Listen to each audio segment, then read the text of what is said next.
తెలుగు సినీ నిర్మాత కేదార్ శలంకర్ శెట్టి దుబాయ్లోని తన ఫ్లాట్లో అనుమానాస్పద స్థితిలో మృతి చెందారు. ఈ ఘటనపై ఎంపీ చామల కిరణ్ కుమార్ రెడ్డి సంచలన వ్యాఖ్యలు చేశారు. ప్రతిదాన్ని సోషల్ మీడియాలో పెట్టి హరీష్ రావు దుబాయ్ పర్యటన వివరాలు ఎందుకు పెట్టలేదని ప్రశ్నించారు. హరీష్ రావు దోస్త్ బిడ్డ పెళ్లి 6వ తేదీన ఉంది. మరి 6వ తారీఖు పెళ్లి ఉంటే ఫిబ్రవరి 22న ఎందుకు పోయినట్టు అని నిలదీశారు. ఎవని బ్యాండ్ కొట్టనికే పోయినావు, రీల్స్ కూడా చూపియలే అని తీవ్ర విమర్శలు చేశారు. హరీష్ రావు దుబాయ్ వెళ్లిన రోజే దుబాయ్లో కేదార్ చనిపోయారని సంచలన ఆరోపణలు చేశారు. హరీష్ రావుకు శవరాజకీయాలు కొత్త కాదని కూడా మండిపడ్డారు. ఇక కేదార్ మరణంపై కేంద్ర దర్యాప్తు సంస్థలతో విచారణ చేయించాలని కేంద్ర మంత్రి కిషన్ రెడ్డిని డిమాండ్ చేశారు. డౌట్ వస్తుంది, ఎందుకంటే మన ఒక పెద్ద మనిషి సినిమా ప్రొడ్యూసరు రియాల్టర్ చచ్చిపోయాడు ఏడ దుబాయ్లో, కేదార్ బాబు. మరి పోనీ కేదార్ బాబు ఎవరో రియాల్టరు, సినిమా యాక్టరు, సినిమా ప్రొడ్యూసర్ అంటే పట్టించుకోకుండా ఏదో చచ్చిపోయిండు, మన తెలంగాణ వాసి చచ్చిపోయింది కాబట్టి డెఫినెట్గా ఎంక్వైరీ కావాలి, మన తెలంగాణ బిడ్డ అన్యాయంగా ఏమైనా చచ్చిపోయిందా, ఆడేమైనా కాన్స్పిరసీ ఉందా అనేది ఎంక్వైరీ ఒకటి. మరి కేదార్ బాబు చరిత్ర తొమ్మిది చూస్తే మొత్తం వీళ్ళే హీరోలంతా వెనకనే ఉర్రు. పబ్బులు పెట్టినప్పుడు వీళ్ళే పెట్టించారు, విమానాల కంపెనీ పెట్టించి విమానాలు కిరాయికి తిప్పే సంస్థ వీళ్ళే పెట్టించారు.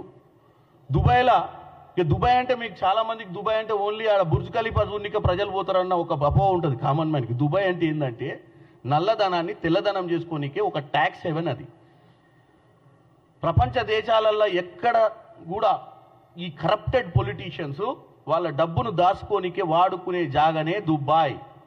ఈ దుబాయ్లో కేదార్ అనే వ్యక్తి ఆ రోజు 10 సంవత్సరాల్లో నీళ్లు నిధులు నినాదంతో తెచ్చుకున్న తెలంగాణను లూటీ చేసిన పైసలు దుబాయ్కి పోయినాయని నాకు డౌట్. దీనికి సమాధానం చెప్పాలి. ఈ కేదార్ అనే వ్యక్తి ఈయన 22వ తారీఖు ఈయన దుబాయ్ పోతే ఆయన 24వ తారీఖు చచ్చిపోయాడు పొద్దున. మరి ఏం జరుగుతుంది? వీళ్ళకి సంబంధాలు ఉన్న వ్యక్తి బీఆర్ఎస్ పార్టీ పెద్ద నాయకులు ఉన్న 4 నాయకులకు కుటుంబ సభ్యులకు అత్యంత సన్నిధుడు దుబాయ్లో చచ్చిపోయినప్పుడు అదే సమయంలో సరే నేను వాళ్ళు దావతులు చేసుకోనిక పోయిర్రో, దావతులు చేయనిక పోయిర్రో, ఇంకా దేనికి పోయిర్రో మనకు తెలియదు.